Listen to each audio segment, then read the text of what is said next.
it can be that we feel a little bit overwhelmed and we can't actually remember, oh, I can't think about what I want to do for myself because I don't feel that great about myself. So I'm going to remind you, first of all, what's great about you. And you will find Sharon's exercise so much more powerful and so much easier to do once you're feeling really good about yourself. So I'm going to look at your life wins. And this is divided into 3 different areas, and then there's a section for some goals. And that is exactly where you can really start thinking about Sharon's exercise, the goals bit. The life wins chart is what are some life wins, things that you've done really well from the age of 0 to 12. And if you need to put in there, I learned to walk, that's a great thing. That took effort, that took practice, so pop that in there. But maybe you did something like winning an art competition or a poetry contest. That's lovely to put in there. Then what did you celebrate as a teen?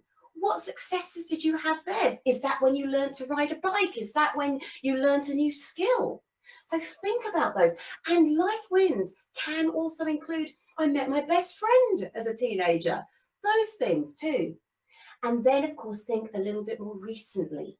What recently has happened that you've felt positive about, that you've been able to do? So again, write that life win in there. And then you move on to your goals.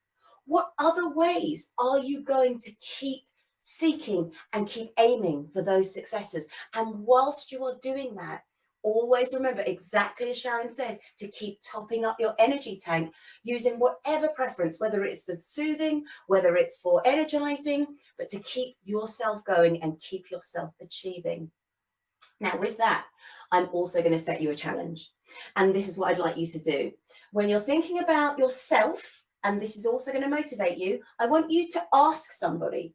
That's the challenge. Ask somebody, what word or statement describes me? What word or statement describes me?